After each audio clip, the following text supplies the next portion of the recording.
வணக்கம். மாற்றத்திற்கான ஊடகப் பணியின் அடையாளமான மக்கள் மேடையில் மீண்டும் உங்களை சந்திப்பதில் மிக்க மகிழ்ச்சி.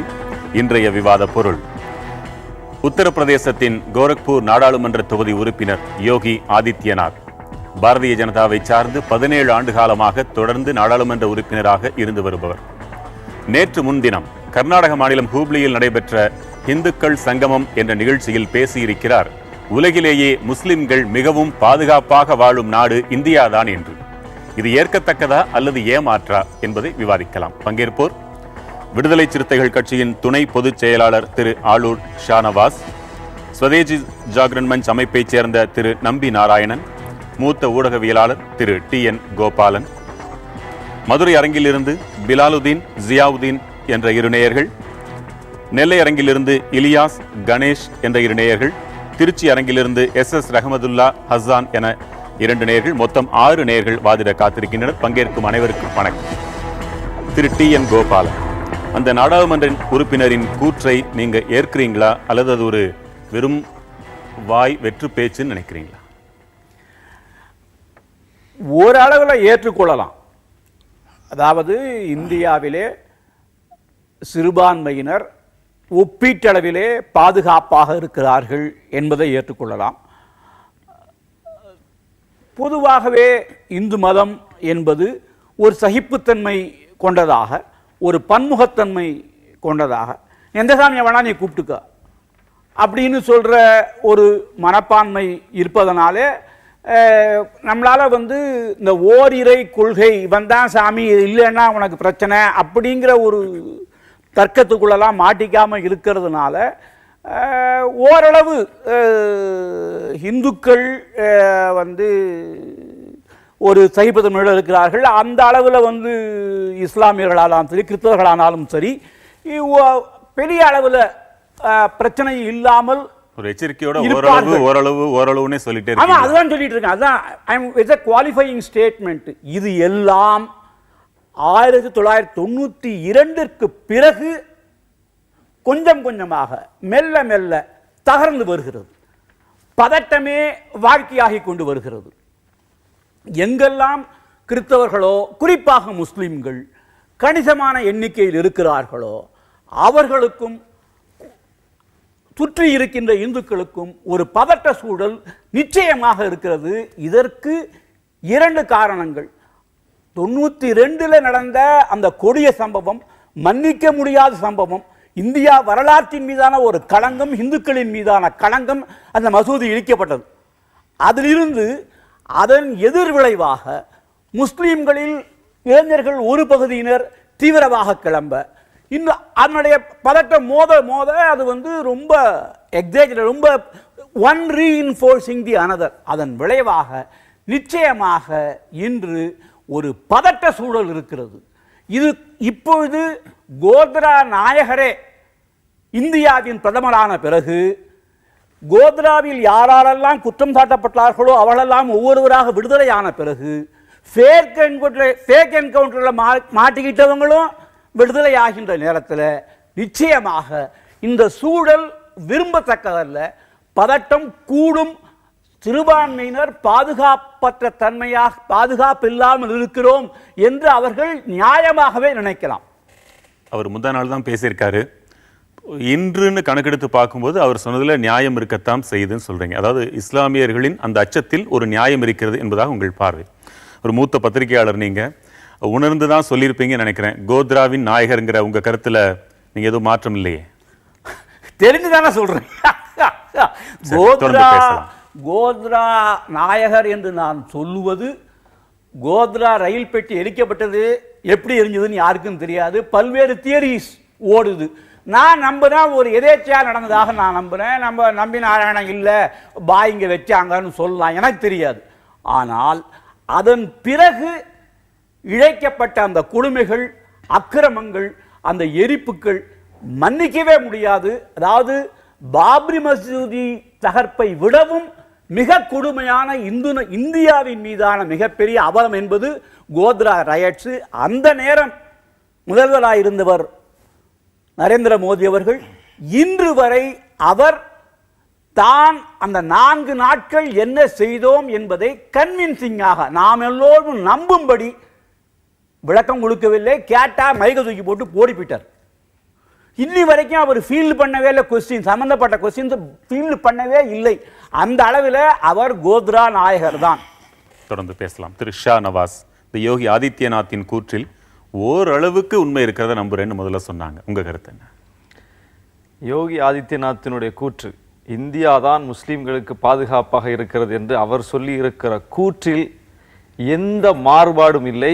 இந்தியா தான் முஸ்லிம்களுக்கு பாதுகாப்பான நாடு, ஒப்புக்கொள்கிறோம். அதை நாங்கள் இன்றைக்கு இஸ்லாமிய சமூகத்திலிருந்து வளர்ந்து வந்திருக்கிற இந்த தலைமுறை ஒப்புக்கொண்டது என்பதை விட 1947 பாகிஸ்தான் என்று முஸ்லிம்களை பெரும்பான்மையாக கொண்ட ஒரு நாட்டை பிரித்து கொடுத்து இந்தியாவில் இருக்கிற முஸ்லிம்கள் எல்லாம் தாராளமாக போய்கொள்ளலாம் என்கிற ஒரு சூழ்நிலையில் நாடே கொடுத்து நீங்கள் போயுங்கள் என்று சொன்னபோது இதைவிட பாதுகாப்பான நாடு எங்களுக்கு கிடையாது என்று சொல்லி இந்திய மண்ணை தேர்ந்தெடுத்து முஸ்லிம் நாட்டுக்கு போகாமல் இந்திய நாட்டிற்குள் இருந்தவர்கள் இங்கே இருக்கிற முஸ்லிம்கள் இன்றைக்கு இருக்கிறோம். அப்போது அந்த மக்களுக்கு, முஸ்லிம் மக்களுக்கு தலைவராக இருந்தவர் காயிதே மில்லத். அவர் அந்த முஸ்லிம் லீக் கட்சி தொடர்பான நிர்வாக பிரிவினைக்காக பாகிஸ்தானுக்கு போகிறார். அங்கே பாகிஸ்தானின் தலைவராக இருக்கிற லியாக்கத் அலி கான் கூப்பிட்டு சொல்லுகிறார் காயிதே மில்லத்திடம், இப்போது பிரிந்து விட்டோம், நாட்டால் பிரிந்து விட்டோம், ஆனாலும் நாம் மதத்தால் ஒரே மார்க்கத்தை சார்ந்தவர்கள். இந்திய முஸ்லிம்களுக்கு உங்களுக்கு ஏதேனும் பாதிப்பு என்றால் உடனடியாக எங்களிடம் சொல்லுங்கள், நாங்கள் உங்களுக்காக வந்து பேசுவோம் என்று சொல்லுகிறார். உடனடியாக மறுக்கிறார் காயிதே மில்லத். நீங்கள் யார் எங்களுக்காக பேசுவதற்கு? நீங்கள் இப்போது வேறு நாடு, நாங்கள் வேறு நாடு. இந்திய முஸ்லிம்களுக்கு ஏதேனும் பிரச்சனை என்றால் இந்திய முஸ்லிம்கள் இந்திய அரசியல் சாசனம் சட்டம் வழங்கி இருக்கிற அந்த உரிமைகளை பயன்படுத்தி நாங்களே போராடி நாங்களே மீட்டுக் கொள்வோம், நீங்கள் பேச வேண்டிய அவசியம் இல்லை என்று சொல்லி உடனடியாக அங்கேயே மறுத்தார். அந்த நம்பிக்கை, அந்த தலைவர் ஊட்டிய நம்பிக்கையில் இன்றைக்கும் இந்திய முஸ்லிம்கள் இந்திய அரசியலமைப்பு சட்டம் நமக்கு அரணாக இருக்கிறது, பாதுகாப்பாக இருக்கிறது என்கிற நம்பிக்கையோடு வாழ்ந்து கொண்டிருக்கிறார்கள். ஆனால் அந்த நம்பிக்கை, ஐயா சொன்ன கருத்தில் 100 விழுக்காடு உடன்படுகிறேன். அந்த நம்பிக்கைக்கு வேட்டு வைத்தது யார்? அந்த நம்பிக்கையின்மை முஸ்லிம் இளைஞர்களிடம் வருவதற்கு காரணமானவர்கள் யார்? இன்றைக்கு எந்த எம்பி இந்தியா பாதுகாப்பான நாடு என்று சொல்லி இருக்கிறார்களோ அவர்கள்தான் இந்த நம்பிக்கைக்கு வேட்டு வைத்தார்கள். இதை சொல்லி இருக்கிறார்கள் என்றால் அதை எப்படி பொருள் கொள்வது? அதுதான், அவர்கள் இந்தியா பாதுகாப்பான நாடு என்று சொல்லுவது உண்மைதான். அதைத்தான் நான் சொல்லிவிட்டேன். எங்கள் தலைவர்கள் அப்படித்தான் சொல்லியிருக்கிறார்கள். இன்றும் அப்படித்தான் இந்திய முஸ்லிம்கள் நம்புகிறார்கள். இந்துக்கள் பரந்த மனப்பான்மை கொண்டவர்கள், அதனால் இங்கே இஸ்லாமியர்களுக்கு பாதுகாப்பு இருக்கிறது என்ற பொருள் வருகிறதா? உண்மைதானே? இந்துக்கள் பரந்த மனப்பான்மை கொண்டவர்கள் தான். நீங்கள் தமிழ்நாட்டை எடுத்துக்கொள்வோம். தமிழ்நாட்டில் இந்து கடவுள்களுக்கான யாத்திரைகள் என்று சொல்லி பழனி முருகனுக்கு பாத யாத்திரை காலம் காலமாக நடைபெற்றுக் கொண்டிருக்கிறது. சபரிமலை ஐயப்பனுக்கு தமிழ்நாட்டினுடைய எல்லையை தாண்டி கேரளாவுக்கு போய் தமிழ்நாட்டு பக்தர்கள், இந்து பக்தர்கள், சகோதரர்கள் போய்கொண்டிருக்கிறார்கள். எங்கேயாவது பழனி முருகனுக்கு பாத யாத்திரை செல்லுகிற இந்து சகோதரன் போகிற வழியில் பள்ளிவாசலை பார்த்து கல்லடித்து எரிந்திருக்கிறானா? போகிற வழியில் பாங்கு சொல்வதற்கு இடையூறாக கூச்சல் எழுப்பி இருக்கிறானா? முஸ்லிம் பகுதிகளை கடந்து போகும்போது எங்கேயாவது முஸ்லிம்களுக்கு எதிரான முழக்கத்தை செய்திருக்கிறானா? இதுவரை செய்ததில்லை. அங்கே அப்படி பழனி முருகனுக்கு பாத யாத்திரை போகிற பக்தர்களுக்கும் போகிற வழியில் முஸ்லிம்களுக்கும் சண்டை வந்தது, போலீஸ் வந்தது என்று இத்தனை காலத்தில் எங்கேயாவது ஒரு செய்தி படித்திருக்கிறோமா? சபரிமலை ஐயப்பனுக்கு அப்படி யாத்திரை போகிறவர்கள் வண்டியை நிறுத்தி பள்ளிவாசலில் பக்கத்தில் கலவரம் செய்தார்கள் என்று படித்திருக்கிறோமா? இல்லை. போகிறவன், பக்தனாக போகிறவன், இந்து சகோதரன், அவன் பாட்டுக்கு அவன் கடவுளை நோக்கி போகிறான், கடவுளை கும்பிடுகிறான், திரும்பி வந்து விடுகிறான். ஆனால் பிள்ளையார் ஊர்வலத்தை தூக்கி கொண்டு போகிற போது மட்டும் ஏன் பிரச்சனை வருகிறது? அப்படி என்றால் அதை தூக்கி கொண்டு போகிறவர்கள் இந்து பக்தர்கள் அல்ல, அரசியல் சக்திகள். இப்போது இந்த எம்பி பேசியிருக்கிறாரே, இந்த பாரதிய ஜனதா கட்சியை சார்ந்தவர், இவருடைய வகையறாக்கள். அப்போ பக்தர்களாக போகும்போது பிரச்சனை இல்லை, இந்துக்கள் முஸ்லிம்கள் இங்கு பிரச்சனை இல்லை. இந்துக்களின் பெயரால் நாங்கள் ஆட்சி செய்ய போகிறோம், ராமராஜ்யத்தை அமைக்க போகிறோம், இதற்கு எதிரிகள் முஸ்லிம்கள் தான் என்று சொல்லி முஸ்லிம்களை எதிரியாக நிறுத்தும் இவர்கள்தான் பிரச்சனை. இதற்கு எதிராக முஸ்லிம்களில் இருந்து வன்முறை சக்திகள் பெருகிறதே, அவர்கள் தான் பிரச்சனை. ஆக ஒட்டுமொத்த முஸ்லிம்களும் பிரச்சனை இல்லை, ஒட்டுமொத்த இந்துக்களும் பிரச்சனை இல்லை, இந்திய நாட்டிலும் பிரச்சனை இல்லை. இந்திய மக்கள் ஒருவர் விட்டு கொடுத்து வாழ்ந்து அதுவெல்லாம் கூட ஆபத்து இல்லை. ஆனால் நீங்கள் இவர்களை போன்ற என்று சொல்லக்கூடியவர்கள் நாடாளுமன்ற உறுப்பினர்களாக இருக்கிறார்கள். அங்கேதான் சிக்கல் வருது. திரு நம்பி நாராயணன், உங்க கருத்து? நான் முதல்ல நம்ம கோபாலன் சாருக்கும் ஷானவாஸுக்கும் என்னுடைய பாராட்டுகளையும் நன்றிகளையும் தெரிவித்துக் கொள்கிறேன். ஏன்னா பாரத நாட்டில் நிச்சயமாக இந்து இஸ்லாமியர்கள் மிகவும் பாதுகாப்பாக இருக்கிறார்கள். இதில் எந்த மாற்றமும் கிடையாது. ஏன்னா இந்த நாட்டினுடைய அரசியலமைப்பு சட்டத்திலேயே கூட மதசார்பின்மை இருக்கிறது. இந்த நாட்டினுடைய மக்கள் ஒரு பன்முகத்தன்மையை ஏற்றுக்கொண்ட, நம்ம கோபாலன் சார் சொன்ன மாதிரி எந்த கடவுளை கும்பிட்டாலும் அது ஒரே ஒரு தெய்வத்துக்கு போய் சேரக்கூடியதுங்கிற நம்பிக்கை இருக்கிறது. இந்த நாட்டில் தான் ஒரு 3 இஸ்லாமிய சகோதரர்கள் இந்த நாட்டினுடைய தலைவர்களாக வந்திருக்கிறார்கள். ஜாகிர் ஹுசேன் வந்திருக்கிறார், ஃபக்ருதீன் அலி அகமட் வந்திருக்கிறார். இவர் சொன்ன 92க்கு அப்புறம் அப்துல் கலாம் வந்திருக்கிறார். 92க்கு அப்புறம் சல்மான் குர்ஷித் இந்த நாட்டினுடைய வெளியுறவுத்துறை அமைச்சராக வந்திருக்கிறார். இன்னைக்கு பாலிவுட்டில் எடுத்துக்கொண்டா ஒரு அமீர் கான், ஷாருக் கான் எல்லாம் இருந்து கொண்டு தான் இருக்கா. 92க்கு அப்புறம் சூழ்நிலையெல்லாம் இவங்க சொன்ன மாதிரி புதுசாக எதுவும் மாறவில்லை.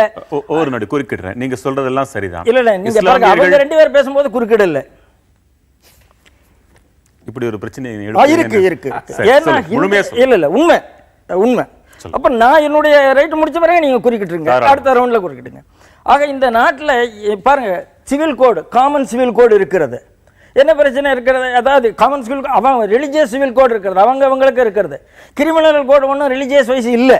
அந்த அளவுக்கு சேஃப் தான், இல்லைன்னா நம்ம சொல்லவே முடியாது. எந்த நாட்டிலையும் அமைதியின்மை. இப்போ ஒரு கேள்வி என்னன்னா, இங்கே உலக நாடுகளில் விட இந்தியாவில் அப்படின்னா, இதில் உலக நாடுகள் கூட நாம் ஒப்பிட்டு பார்த்து தான் ஆகணும். இன்னைக்கு ஆப்கானிஸ்தானில் எப்படி இருக்கிறது, பாகிஸ்தானில் எப்படி இருக்கிறது, ஐஎஸ்ஐனுடைய பயங்கரவாதம் உலக நாடுகளில் என்ன பண்ணிட்டு இருக்கு, இதெல்லாம் ஒப்பிட்டு பார்க்கணும். ஒருமுறை இந்தியா அவர் பேசியிருக்கிறது ஒப்பிட்டு தான் பேசியிருக்கிறார், வெறும் இந்தியாவுடைய பிரச்சனையை பேசல அவர். ஆகையினால ஒப்பிட்டு பார்க்கும்போது நிச்சயமாக இந்தியாவில் இஸ்லாமிய சகோதரர்கள் மிகவும் பாதுகாப்பாக இருக்கிறார்கள். அவர்களுக்கு வழிபாட்டு சுதந்திரம் இருக்கிறது. இந்த வழிபாட்டு சுதந்திரம் கூட இஸ்லாமிய நாடுகளில் இல்லை என்பதை புரிந்து கொள்ள வேண்டும். குறுக்கிடலாமா? சொல்லலாம். ஒரு நல்ல மதவாதியை விட ஒரு பத்திரிகையாளன் ஒருபடி மேலானவன் என்ற எண்ணம் உடையவன் நான். அதனால பொறுமை காத்தேன். நீங்க சொல்றதெல்லாம் சரிதான். அவர்கள் சொல்வதையே நீங்களும் சொன்னீர்கள், அந்த எம்பியும் சொன்னார் என்று சொன்னீங்க. ஆனால் அனுமதித்தால் ஒவ்வொரு மசூதிக்குள்ளும் கௌரி, விநாயகர், நந்தி சிலைகளை வைப்போம் என்றவரும் இவர்தான். காசிக்கு எல்லோரும் வர முடிகிறதே, மெக்காவிற்கும் மெதினாவிற்கும் செல்ல முடிகிறதா என்று கேள்வி எழுப்பியவரும் இவர்தான். இந்துஸ்தானத்தில் அனைவரும் இந்துக்கள் ஆக்கப்படுவார்கள் என்று சொன்னவரும் இவர்தான். இது இந்துத்துவத்தின் நூற்றாண்டு, இந்தியாவில் மட்டுமல்ல உலகெங்கிலும் தான் என்று சொன்னவரும் இவர்தான். கடந்த பிப்ரவரி 10ஆம் தேதிக்கு முன்னதாக வாரணாசியில் நடைபெற்ற விராட் ஹிந்து சம்மேளன் கூட்டத்தில் இப்படி பேசியவர் இதை பேசும் பொழுதுதான் சந்தேகம் எழுகிறது, இவரின் உள்நோக்கம் என்ன என்பது. அதுதான் அவர் எழுப்பிய கேள்வி. இல்லை, இப்போ கேள்வி அது இல்லை. கேள்வி அவருடைய ஸ்டேட்மெண்ட்டாக தவிர அவரை பற்றி இப்போ நம்ம சர்ச்சை பண்ணலை. ஸ்டேட்மெண்ட் தான் நம்ம சர்ச்சை பண்ணிட்டு இருக்கோம். ஒன்று. ரெண்டாவது, எல்லா இடத்துலையுமே கேள்விக்கு பதில் இருக்கும், கேட்குறவங்களுக்கும் பதில் இருக்கும். நீங்கள் இப்போ கேட்குறவங்களுக்கான பதிலை சொல்லிட்டு இருக்கீங்க, அது இல்ல விஷயம். அது இப்ப சொல்லப்பட வேண்டியது இல்லையா? எல்லா இடத்துலையும் கருத்து சுதந்திரம்னு ஒன்று இருக்கிறது. அவர் அவருடைய கருத்தை சொல்லுகிறார். இந்த கருத்து இப்போ பாருங்க, மாதுருபாகன்ல ஒரு கருத்து சொல்றாங்க, நாம அந்த கருத்து சுதந்திரத்தை தூக்கி பிடிக்கிறோம், அதுக்காக நிகழ்ச்சி நடத்துறோம். அப்ப கருத்து சுதந்திரம், ஒரு யாராவது ஒரு சாட்சி மகராஜன் ஒருத்தர் 4 பிள்ளை பெற்றுக்கோன்னு சொன்னா உடனே ஏதோ ஒரு பெரிய கிரிமினல் குற்றம் சொன்ன மாதிரி நாம ஒரு டிபேட் நடத்துகிறோம். கருத்து சுதந்திரத்தை நாம ஒரு பெரிய வில்லத்தனமாக பார்த்து கொண்டு பேசுவது என்பதே ஒரு தப்பு. இன்னைக்கு பாருங்க, இப்படி ஒரு தலைப்பே எனக்கு என்ன பயம் வந்ததுன்னா, இந்த தலைப்பு இங்க இருக்கிற இஸ்லாமியர்களை கூட்டு இந்தியாவை திட்டு என்று சொல்லும் ஒரு தலைப்போ என்று எனக்கு ஒரு பயம் வந்தது. அப்படி இந்தியா பாதுகாப்பான நாடு என்பதை மீண்டும் மீண்டும் உறுதி செய்திருக்கிறேன். இல்ல ஆலோசனை நான் அதான் பாராட்டிட்டேன். அதனால என்ன விஷயம்னா, சின்ன சின்ன சின்ன பொறிகள் இருக்கு. இது உங்களுடைய உத்தியோன்னு எனக்கு சந்தேகப்படுறேன். சந்தேகத்தை கிளப்பி விட்டால் இந்த நோக்கத்தை சிதைத்து விடலாம் என்றால் மக்கள் அதற்கு தயாராகவே இல்லை. இல்ல அப்படி இல்லை. ஆகையினால நான் என்ன சொல்றேன், அதாவது media should be so sensitive சொல்லுகிறேன் நான். நீங்க சென்சிட்டைஸ் பண்ணக்கூடாது, சென்சிட்டிவா இருக்கணும் என்று சொல்கிறேன். ஏன்னா இந்த மாதிரி இஷ்யூல வரும்போது தான் சில எல்லா இடத்துலயுமே பாக்குறவங்க பார்வையில தான் இருக்கு. இல்ல அதான் எல்லா இடத்துலயும் ஃப்ரிஞ்ச் எலிமெண்ட்ஸ் இருக்கும். எல்லாத்தையும் நாம கண்ட்ரோல் பண்ணிட்டு இருக்கோம். எனக்கு ஒரு கேள்வி, அந்த கருத்து சுதந்திரம் இருக்க வேண்டாம். தாராளமா. அது இவர் சொல்றாரு கருத்து சுதந்திரம் அப்படின்றாரு. சரி, இன் பிரின்சிபிள் நான் ஒத்துக்கொள்றேன், யார் வேணா எது வேணா சொல்லலாம்னு.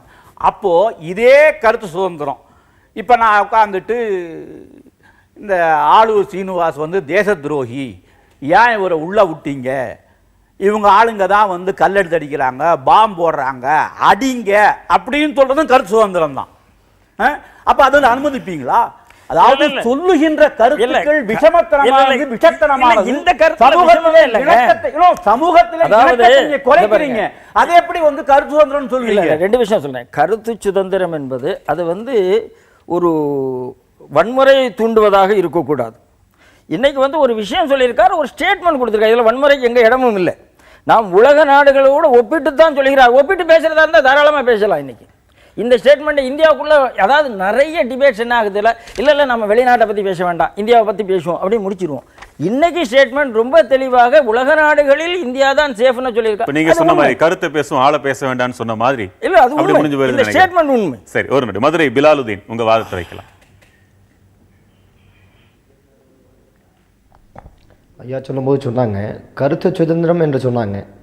கருத்து சுதந்திரன்ற பேரில் இன்றைக்கு நாட்டை தலைமை தாங்கக்கூடிய, மக்களுக்கு சேவை செய்யக்கூடிய அமைச்சர் பதவியில் இருக்கக்கூடிய நபர்களே இன்றைக்கு மக்கள் மத்தியில் ஒரு பதட்டத்தை ஏற்படுத்தக்கூடிய, மக்கள் மத்தியில் ஒரு பிரிவை ஏற்படுத்தக்கூடிய கருத்துக்களை பதிவு செய்யும் போது இன்றைக்கு ஆளக்கூடிய அரசு, அந்த அரசினுடைய நடவடிக்கைகள், அந்த அரசினுடைய தலைமை, இதையெல்லாம் முஸ்லிம்களுக்கு எதிரான ஒரு செயலில் நோக்கி சென்று கொண்டிருப்பது இன்றைக்கு நிதர்சன உண்மையாக மக்கள் மன்றத்திலே தெரிய வருகிறது. அதன் ஒரு அடிப்படையில் தான் இன்றைக்கு அந்த எம்பி யோகி ஆதித்யா சொல்லியிருக்கக்கூடிய கருத்து முற்றிலும் மக்கள் மன்றத்திலே அரசியல் நடத்தக்கூடிய ஒரு கருத்தாக தான் நான் பார்க்கின்றேன். திரு கோபாலன், அந்த நேயர் கேட்டது போல ஒரு பேசுபவர் யாருன்னு கவனிக்கத்தான் வேண்டி இருக்குது. அவங்க நாடாளுமன்ற உறுப்பினர்கள், அமைச்சர்களாக இருக்கக்கூடியவங்க கூட பேசுறாங்க. ஒரு பிரதமரே கண்டிக்கிற நிலைமையெல்லாம் கூட வந்திருக்குது. ஆக ஏற்கனவே அமைதியாக வாழக்கூடிய ஒரு சூழல் இருக்கிற ஒரு நாட்டில் இவர்கள் சொல்வதே இந்துக்கள் அனுமதித்ததனால்தான் இவங்க அமைதியாக இருக்க முடியுது என்ற துணி கூட ஒலிக்குதுன்ற சந்தேகமும் உண்டு.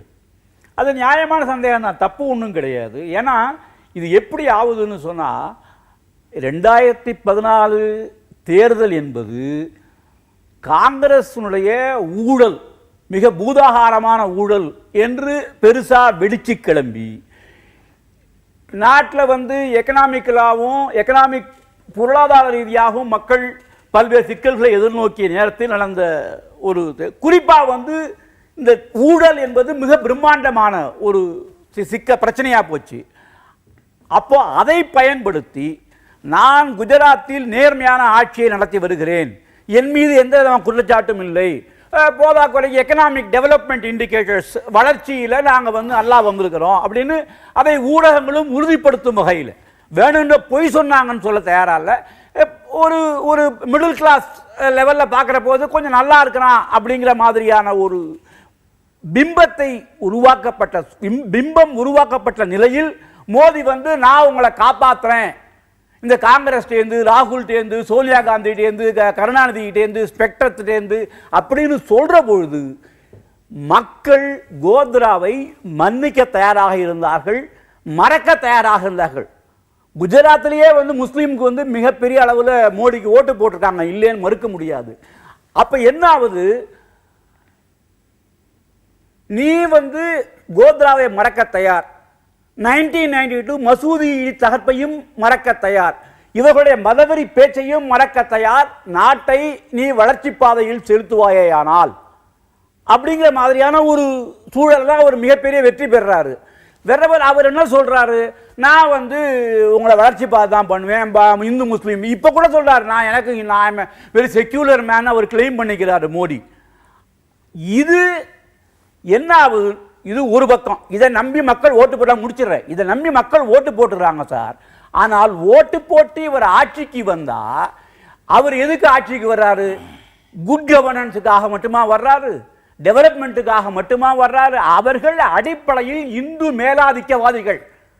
இந்து மேலாதிக்கத்தை அவர்கள் நிலைநிறுத்தவில்லை என்றால் அவர்கள் ஆட்சிக்கு வர்றது ஒண்ணுதான், வராமல் இருக்கிறது ஒண்ணுதான். நம்ம 4 பேர் கேள்வி கேட்பாங்க, எதுக்கே நீ கவர்மெண்ட்டுக்கு போறேன்னு சொல்லிட்டு. எனவே இவர் ஒரு பக்கம் வளர்ச்சி என்று பேசுவார், இன்னொரு பக்கம் இவர்களை வெறியர்களை பேச விடுவார், இவர் பேசாமல் இருப்பார் அதை பற்றி. இது ஒட்டுமொத்தமாக சமூகத்தில் நிலையை பதட்டத்தை உருவாக்குகிறது. உங்களை போன்ற ஒரு மூத்த பத்திரிகையாளர்களின் மேல் உள்ள குற்றச்சாட்டும் கூட, எப்பொழுதுமே பத்திரிகையாளர்கள் என்றால் இஸ்லாமியர்கள் பக்கம் ஒரு ஆதரவு, ஒரு மென்போக்கான நிலையை எடுப்பார்கள். ஏன் அவர்கள் பக்கத்தில் ஓவைசி சகோதரர்களில் இளையவர் எம்எல்ஏவாக இருக்கிறாரே, அவர் பேசாத பேச்சா, அதையெல்லாம் கண்டிப்பதற்கு உங்களுக்கு நான் எழவில்லையா என்ற குற்றச்சாட்டும் வந்து கொண்டே இருக்கிறது. அது நியாயமான, அதுவும் ஒரு ஒரு ஏற்றுக்கொள்ளத்தக்க ஒரு குற்றச்சாட்டு தான். ஒப்பீட்டளவில் பார்க்கும்போது இவர்கள் பேசுவதிலே பன்மடங்கு கோரமாக அல்லவா அவங்க பேசுறாங்க. இல்ல அதாவது ஓவைசி பேசினத கண்டிப்பா இப்போ வந்து, அதாவது இப்ப வந்து யாரையும் விட்டு வைக்க மாட்டாங்க. ஓவைசி ஆகட்டும், இல்ல இங்க ஊரு நம்ம தௌஹீத் ஜமாத்துக்காரங்களாகட்டும், யாரையும் விட்டு வைக்க மாட்டாங்க. பார்த்து விழுந்து புரண்டிடுவாங்க சேனலை நீங்க முதற்கொண்டு.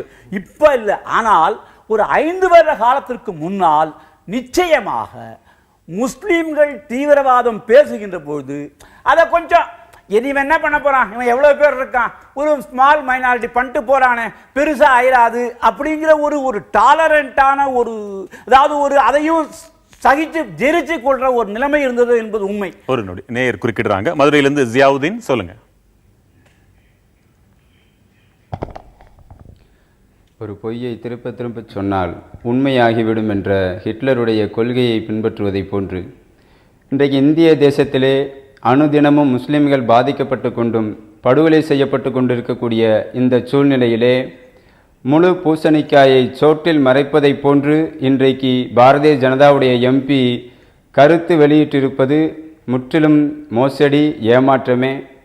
முஸ்லிம்கள் பாதிக்கப்படுவது என்பது ஏதோ பாபரி மஸ்ஜித் இடிக்கப்பட்டதற்கு பிறகு ஏற்படக்கூடிய சம்பவங்கள் மட்டுமல்ல.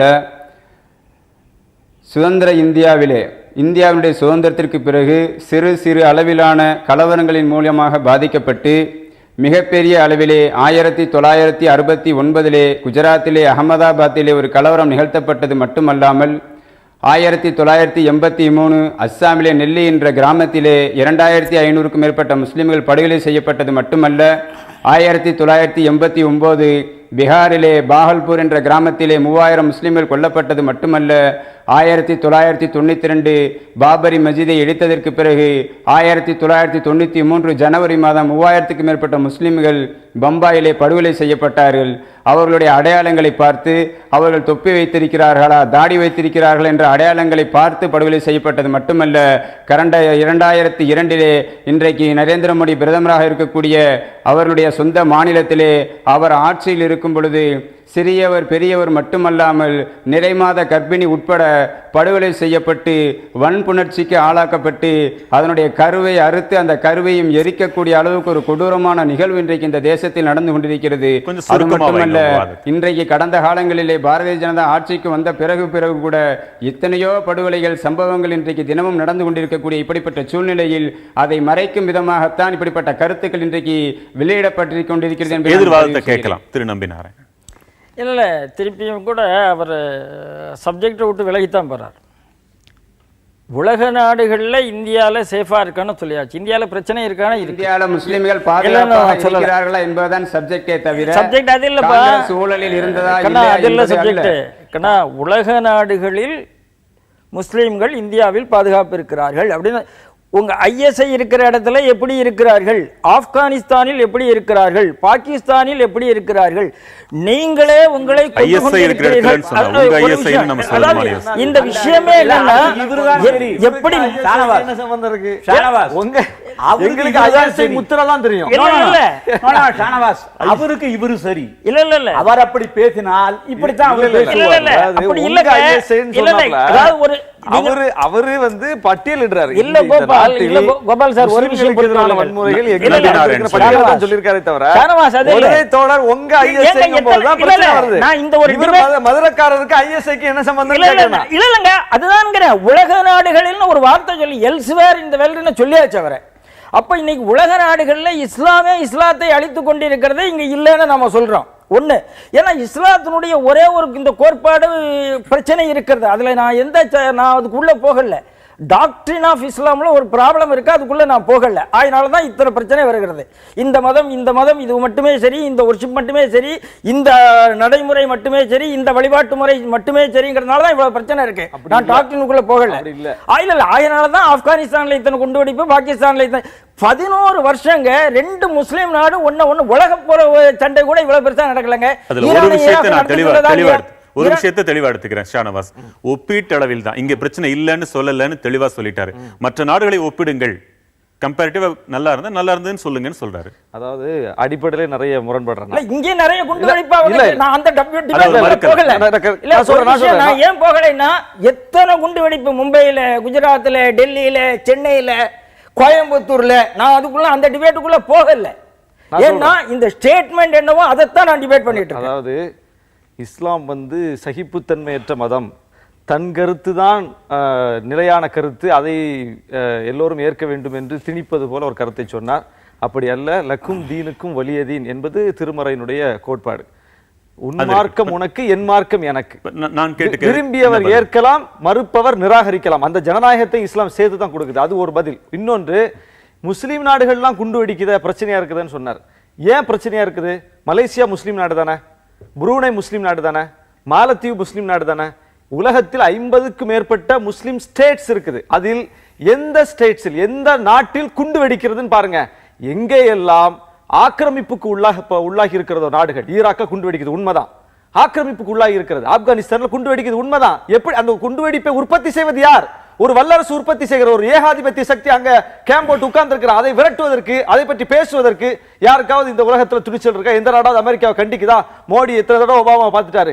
ஒரு முறையாவது ஈராக்கில் உங்களுக்கு என்ன சார் வேலை? மத்திய கிழக்கு பிராந்தியங்களோட நட்பு, காலங்காலமா நட்புல இருக்கக்கூடிய நாடுகள், அங்கு உங்களுக்கு என்ன வேலை என்று சொல்லி கேட்பார்களா? அப்ப உலகத்தில் இதை பற்றி நியாயம் பேசுவதற்கு யாருமே இல்லை என்று சொன்னால் அங்கிருந்து எதிர்க்கக்கூடிய சக்திகள் உருவாகத்தான் செய்யும்.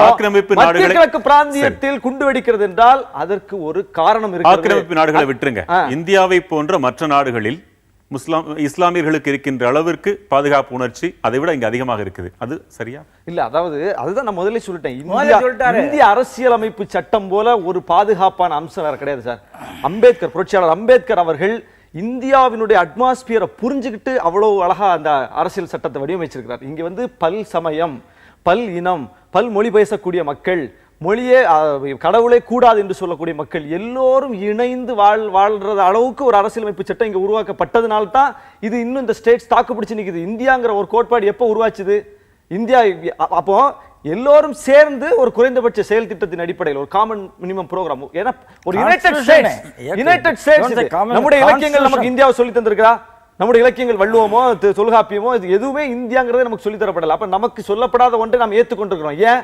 இந்த அரசியல் சாசன சட்டம் நம்மை அங்கே இருக்க வைத்திருக்கிறது. ஏன்னா அதுல அது உறுதி செய்யப்பட்டிருக்கிறது. உங்கள் எந்த மொழியும் உங்கள் மீது திணிக்கப்படாது, எந்த மதமும் உங்கள் மீது திணிக்கப்படாது, நீங்கள் விரும்பியதை ஏற்கலாம், நிராகரிக்கலாம், அதற்கு இந்த அரசியல் சாசன சட்டம் பாதுகாப்பு வழங்குகிறது என்று அந்த சட்டம் தான் நம்மளை பாதுகாக்கிறது. இன்னைக்கு இவர் என்ன சொல்றது, இந்த எம்பி என்ன சொல்றது? அம்பேத்கர் எழுதிய அரசியலமைப்பு சட்டம் நடைமுறையில் இருக்கிற வரை இந்தியா தான் பாதுகாப்பான நாடு.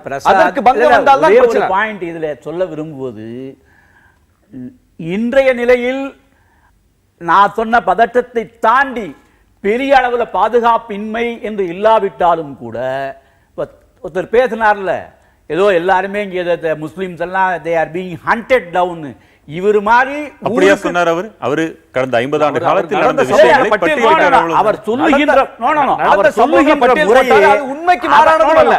அவர் சொல்லுகிற பட்டியல் நடக்காதது தான். How do you present? இதுவர் மாதிரி ஒரு 10 பேர் 10 ஊர்ல பேசினாங்கன்னா நம்பினாரோட தீவிரவாதிகள் ஒவ்வொரு ஊர்லயும் புறப்பான் அடிச்சுட்டு சாக வேண்டித்தான். யதார்த்தம் தான். அதாவது முதல்ல ஆளூர் ஷானவாஸ் எப்படி பேசினாரோ அந்த பொறுப்போடு இவர்கள் பேச தயாராக இல்லை. 120 மக்களும் நேரடியில் பார்த்துக் கொண்டிருக்கும் பொழுதே நடந்த விஷயங்கள் தான். இல்ல, அதாவது இந்தியா பேசுகின்ற ஆளை பார்க்க கூடாதுன்னு நம்ம பேசின கருத்தை பார்க்கணும்னு, இப்போ ஒரு பேசுகின்ற துணி எப்படி இருக்குன்றது கூட பார்க்கணுமா? பேசுகின்ற நபர் யார் என்றதை விட்டுறணும், கருத்தை மட்டும் பார்க்கலான்னு முதல் சுற்றுல பேசிட்டு இருந்தோம். இப்ப பேசுகின்ற நபரின் துணி இப்படி இருந்ததுன்னு கூட ஒரு பத்திரிகையாளரான நீங்களே இப்படி சொல்றீங்களே. ஆமா, அதனாலதான் சொல்றேன், ஐ எம் கன்சர்ன்ட்னு சொல்றேன். அதாவது இந்த ஊர்ல இந்த நேரத்தில் ஒரு கொலை விழலாம், ஒரு முஸ்லீம் அடிக்கப்படலாம், ஒரு நிகழ்வு இப்ப நம்ம பேசிட்டு போறோம், போற நேரத்துல வேற யாரா கத்தி எடுத்து குத்தலாம். It's quite possible. சொல்லி முடிச்சேன். என்னுடைய பாயிண்ட் நீங்க புரிஞ்சுக்கல. இதை வைத்து கொண்டு இப்ப வெளியில போறோம், இவர் மேல கோபம் கொண்ட யாரோ ஒருத்தர் குத்துறான். அப்போ இதையே இவர் என்ன பேசுவார்னு சொன்னா, ஆளூர் ஷானவாஸ் பேசினா இந்த நாட்டில் முஸ்லீமுக்கு அமைதியே இல்லை, அனுமதி இல்லை, நிம்மதி இல்லைன்னு பேசுவாங்க. இவர் மாதிரி ஊருக்கு ஊரு பேச உணர்ச்சிகளை தூண்டி விட்டு இவர்கள் ஒரு பக்கம் கத்தி எடுக்க, இன்னொரு பக்கம் விஹெச்பி கத்தி எடுக்க அமைதி கெடுகிறது என்று நான் சொல்லுகிறேன். அதாவது எல்லாத்தையும் ப்ரப்போர்ஷனேட்டா பார்க்கணும். நான் அதான் சொன்னேன், கோத்ராலேருந்து நான் சொன்னேன், கோத்ராவுக்கு பிறகு மசூதிக்கு தகர்ப்பிற்கு பிறகு நிச்சயமாக இந்த நாட்டில் ஒரு பதட்ட சூழல் உருவாகி இருக்கிறது. இவர் வேணுன்ட்டே நரேந்திர மோடி இவங்களெல்லாம் பேச அனுமதிக்கிறாரு. காரணம் இவர்கள் இந்து மேலாதிக்கத்தை நிலைநிறுத்த வேண்டும் என்ற ஒரு தீய நோக்கம் என்று நான் சொன்னேன். ஆனால் அதை பூதாகாரப்படுத்தி எங்க பார்த்தாலும் பயங்க சாவுறாங்க அப்படிங்கிற இவங்க பேசினாங்கன்னா நிச்சயமாக பதட்டம் கூடும். அதாவது இந்தியாவில் முஸ்லீம்களிடமிருந்து எதிர் விளைவுகள் வந்திருக்கிறது என்றால் உண்மைதான், வந்திருக்கிறது. கடந்த 20 ஆண்டுகளில் அதிகமான எதிர்வினைகள் வந்திருக்கிறது. அதற்கு என்ன காரணம் என்றால் பாதிக்கப்பட்டவர்களுக்கு நீதி வழங்கப்படவில்லைங்கிற மிக முக்கியமான ஒரு விஷயத்தை நம்ம பார்க்கணும்.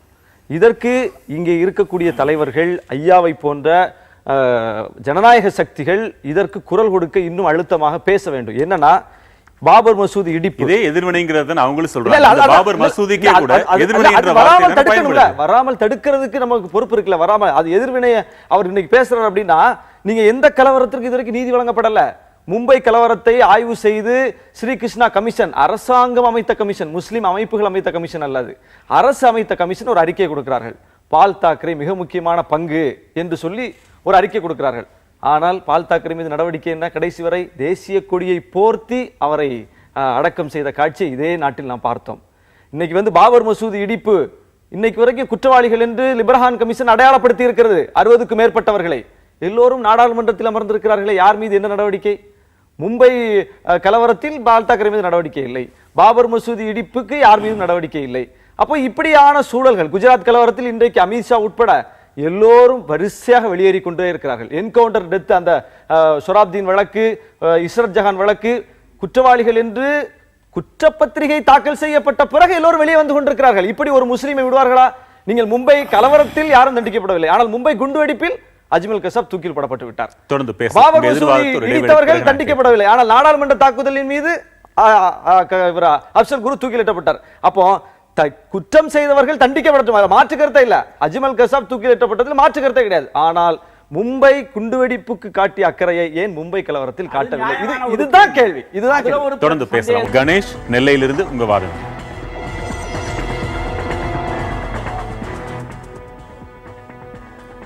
இந்த காலத்தில் இளைஞர்கள் முஸ்லீம்கள் ரொம்ப ஒற்றுமையாக இருக்கிறாங்க. உதாரணத்துக்கு ஸ்ரீரங்கத்தில் சொல்லுங்க, தொடர்ந்து பேசுங்க. உதாரணத்தில் ஸ்ரீரங்கத்தில் திருமண மன்றம் இருந்தது. சரி, ஒற்றுமையா இருக்கிறாங்கன்றது உண்மையாக உதவுனாங்க. ரொம்ப மகிழ்ச்சி. உங்க பக்கத்தில் இருக்கிற இலியாஸ், உங்க வாதம் என்ன? திரு நம்பி நாராயணன், TN கோபாலன் ஆகிய 2 பேருடைய கருத்துக்களையும் நான் எதிர்க்கிறேன். உலக அளவில் ஒப்பிடும்போது இந்தியாவில் முஸ்லீம்கள் நிம்மதியாக இருக்கிறார்கள் என்பது அவர்களுடைய கருத்து, பாதுகாப்பாக இருக்கிறார்கள் என்பது அவர்களுடைய கருத்து. அதை நான் முற்றிலுமாக மறுக்கிறேன். அதற்கு எங்களுடைய திருநெல்வேலியில் நடந்த ஒரு சிறு சம்பவத்தை உதாரணப்படுத்தி நான் முடிக்கிறேன். கடந்த மாதம் மேலப்பாளையத்திலே முஸ்லீம்கள் நெருக்கமாக அதிகமாக வசிக்கக்கூடிய ஒரு பகுதி.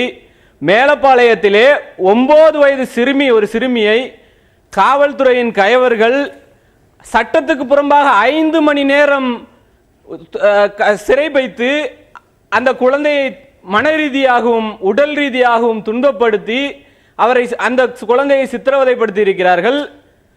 மக்களுடைய நெருக்குதலுக்கு பிறகு அந்த குழந்தையை யாருக்கும் தெரியாம அந்த தாயுடைய வீட்டு வாசல்ல கொட்டிட்டு போயிடுறாங்க.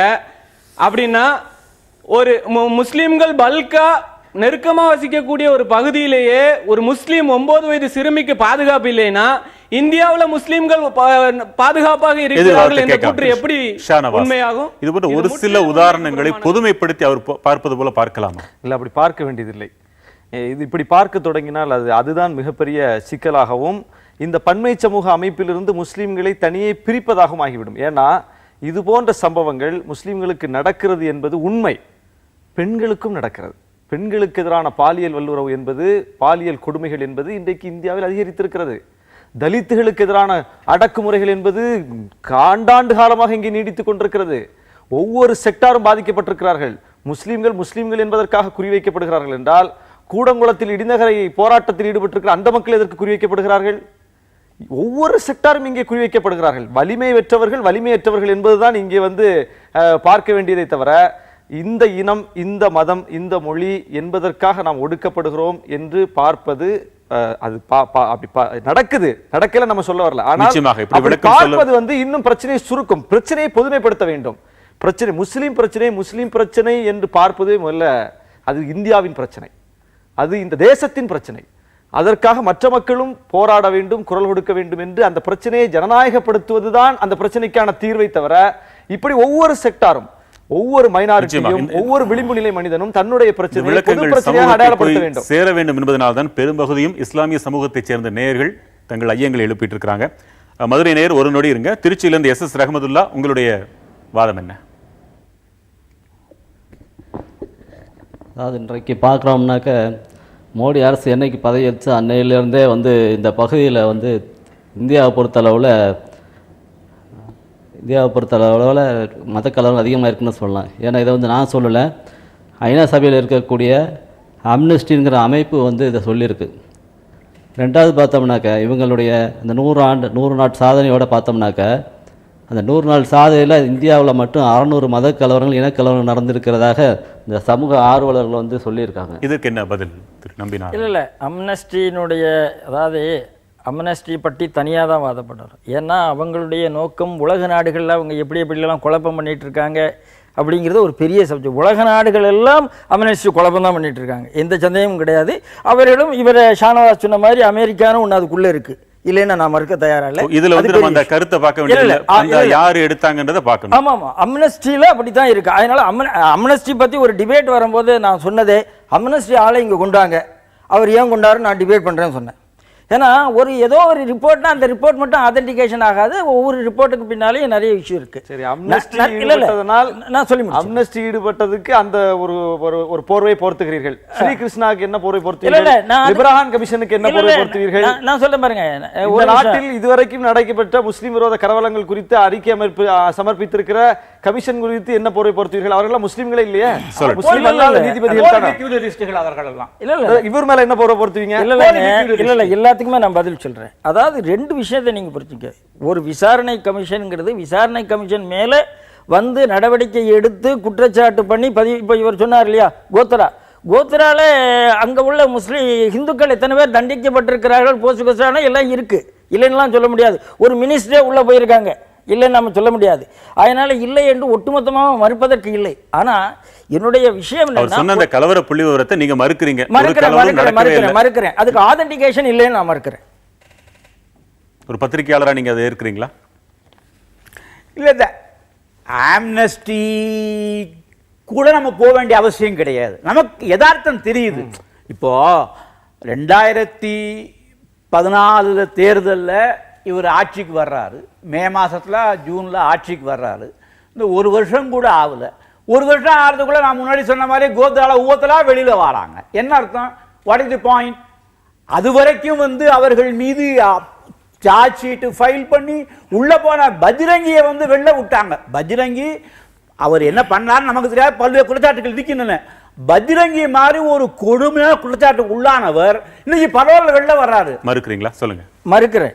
ஏன்னா அந்த நண்பர் சொன்னார் ஒரு பெண்ணை இது பண்ணி, அதெல்லாம் பொய் என்பது எஸ்ஐடியில் நிரூபிக்கப்பட்டு விட்டது. ஒன்று. ரெண்டாவது, மீடியா ட்ரையல் இல்லை.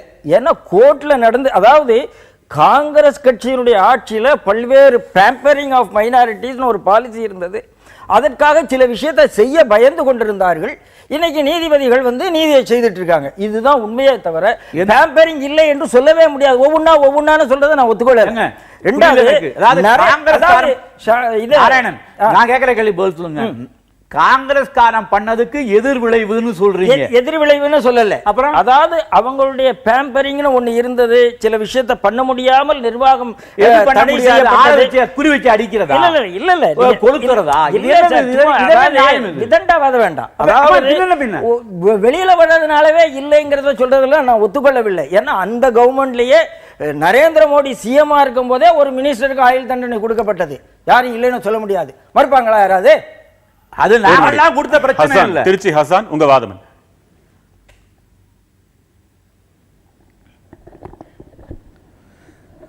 ஹலோ, அதாவது இவங்க பேசுறது நம்பி நாராயணன் அவங்க முன்னாடியே ஒருத்தவங்க சொன்னாங்க.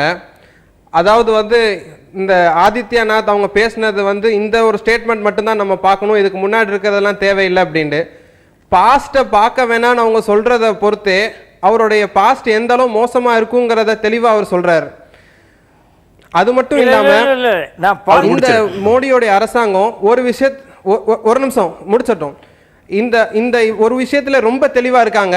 அதாவது என்னன்னு கேட்டா, பாபர் மஸ்ஜித் இடிச்சப்ப அத்வானி தலைமை நின்று ஏற்றனால இப்போ அவரை வந்து ஒரு பிஎம் கேண்டிடேட்டா கொண்டு வர முடியாத சூழ்நிலை பாஜகவுக்கு ஏற்பட்டிருக்கு. அதே ஒரு சூழ்நிலையை திருப்பி மோடியுடைய ஆட்சியில் அவங்க கொண்டு வந்துட முடியாதுங்கிற சூழ்நிலையில தான் வெறும் இந்த சாமியார்களை வைத்து அவர்களுடைய அஜெண்டாக்களை வெளிப்படையாக சொல்கிறார்கள். ஆனால் மோடி அந்த மாதிரி ஒரு விஷயங்களில் தலையிடாம வெறும் முன்னேற்றங்கிற அந்த ஒரு வார்த்தையை மட்டுமே சொல்லிட்டு போறாரு. ஆனால் அவருடைய சைலண்ட் அஜெண்டா இதுதாங்கிறதுல எந்த விதமான மாற்று கருத்தும் கிடையாது. பதில் கேட்கலாம். இல்லைங்க, ஒரு பிரைம் மினிஸ்டர் வந்து எல்லாத்துக்கும் பதில் சொல்லணும்னு அவசியம் இல்லை. சில விஷயத்தை நாம் பதில் சொல்லும் போதே அது பிரச்சனை உருவாக்கும். அதனால் நிர்வாகம் என்ன பண்ணுமோ அது நிர்வாகம் செயல்ல இருக்கு. அதனால பேசியிருக்காரு அவர் 2-3 விஷயம் வரிசையா பேசிட்டு இருக்காரு. இப்ப கூட காஷ்மீர் பேசியிருக்காரு, எல்லாம் பேசியிருக்காரு. ஒண்ணு. ரெண்டாவது நான் இன்னொன்னு சொல்றேன். எல்லாரும் பாபர் மஸ்ஜித்னு ஒரு விஷயம் சொன்னாங்க. லக்னோல 3 ஜட்ஜி சேர்ந்து ஒரு ஜட்ஜ்மெண்ட் சொல்லியிருக்காங்க. அதுல ஒரு முஸ்லீம் ஜட்ஜும் உண்டு. 3 பேரும் சேர்ந்தே கீழே கோயில் இருந்ததுங்கிறத சொல்லியாச்சு. அது ஒரு டிஸ்பியூட்டட் ஸ்ட்ரக்சராக தான் இருந்தது. நான் ராம ஜென்மபூமியை சொல்லித்தான் பழக்கப்பட்டிருக்கேன். ஆனால் 3 ஜட்ஜும் சொன்ன பிறகு கூட இன்னைக்கும் அது பாபர் மஸ்ஜிதுங்கிற டேம் தான் இருந்துட்டு இருக்கு. அப்படின்னா இதை விட என்னங்க முஸ்லிம்ஸுக்கு சேஃப் இருக்க முடியும்? குறைவா இருக்கு. அந்த அலகாபாத் உயர் நீதிமன்ற தீர்ப்பை விட இந்திய ஜனநாயகத்திற்கு வைக்கப்பட்ட வேட்டு, இந்திய நீதித்துறைக்கு வைக்கப்பட்ட வேட்டு வேற இருக்க முடியாது. ஒரு டிஸ்பியூட்ல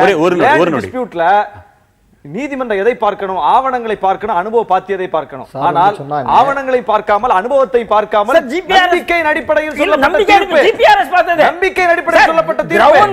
சில நொடிகள் மட்டும் எடுத்துக்கோங்க சார். நீங்க அப்படி சொல்லாதீங்க. ஜிபிஆர்எஸ் எவிடன்ஸ்ல தான் சொல்லியிருக்கேன், ஆவணங்களை பார்க்கல, ஜிபிஆர்எஸ் பார்த்திருக்கு. ஆரம்பத்தில் பேசும்போது ஐயா சொன்னாங்க, இன்றைக்கு வந்துட்டு நடந்த உண்மைகளையும் இன்றைக்கு ஆர்எஸ்எஸ் சங் பரிவார இயக்கங்கள் நடத்திய கலவரங்களையும் பற்றி நாட்டு மக்களுக்கு எடுத்து சொன்னா அது தீவிரவாதத்தை போதிக்கிறது. இதை கேட்கக்கூடிய நபர்கள் வந்து இதை கேட்டுட்டு போய் தீவிரவாத செயலில் ஈடுபடக்கூடிய ஒரு தூண்டுதலை நாங்கள் தூண்டுற மாதிரி ஒரு வார்த்தையை சொன்னாங்க. அப்போ இன்றைக்கு தலைமை அமைச்சர்களாக இருக்கக்கூடிய நிரஞ்சன் ஜோதி சொன்ன கருத்து என்ன கருத்து?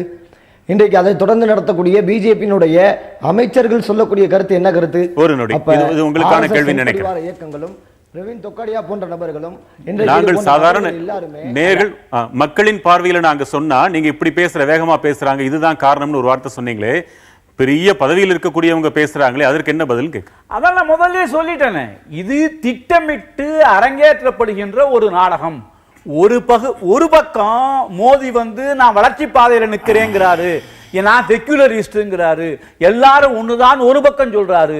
இன்னொரு பக்கம் மந்திரிகளையும் எம்பிக்களையும் சீஃப் மினிஸ்டர்ஸையும் கண்ட மாதிரி எல்லாம் கண்ட மேனிக்கு பேச விடுறாரு. இது சங்க பரிவாரத்தினரிடம் நான் உங்கள் வேலையை தான் செய்கிறேன், நான் சொல்ல முடியாது நீ சொல்லுப்பா அப்படின்னு சொல்ற ஒரு ஒரு கோர்ஸ் ஆஃப் ஆக்ஷன். அது அப்படி சொல்லாட்டி மோடி பிரைம் மினிஸ்டர் இருக்க முடியாது.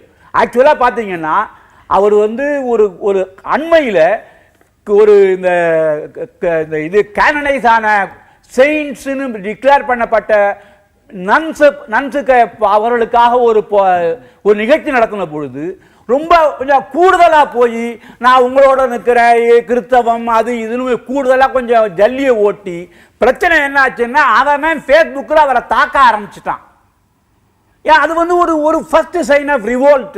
ஏன் இந்த மாதிரி சொல்றேன்? அது இயல்பா வரும். நான் சொல்லுவது பிஜேபி ஆட்சிக்கு வருவது என்பது நாட்டை வளப்படுத்த அல்ல, இந்து மத மேலாதிக்கத்தை நிலைநிறுத்த.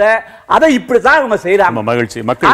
இப்படி இவங்கெல்லாம் இப்படி பேசுறது சின்ன, அதாவது ஒரு எல்லாத்தையுமே ஒரு பேகேஜ் சுமந்து ஆங்காங்கே நடக்கக்கூடிய விஷயங்களை பெருசுபடுத்தி பூதாகாரப்படுத்தி எனக்கு இங்க பாதுகாப்பே இல்லை என்று சொல்லுவது நம்பி நாராயணன் கையை வலுப்படுத்தும், மோடியின் கரங்களை வலுப்படுத்தும். நேரம் கடந்துட்டோம். மக்கள் பார்த்துட்டு இருக்கிறாங்க. யார் காப்பாத்துறாங்களோ இல்லையோ, பக்கத்து வீட்டுக்காரன் பக்கத்து வீட்டுக்கு காப்பாற்றுவான். எந்த மதம் எந்த சாதியாக இருந்தாலும் சரி, அந்த நிலைமை வந்துருச்சுன்னு நினைக்கிறேன். உங்கள் பங்கேற்புக்கு மிக்க நன்றி. மற்றும் ஒரு முக்கிய தலைப்பில் மீண்டும் மக்கள் மேடையில் சந்திக்கலாம். வணக்கம்.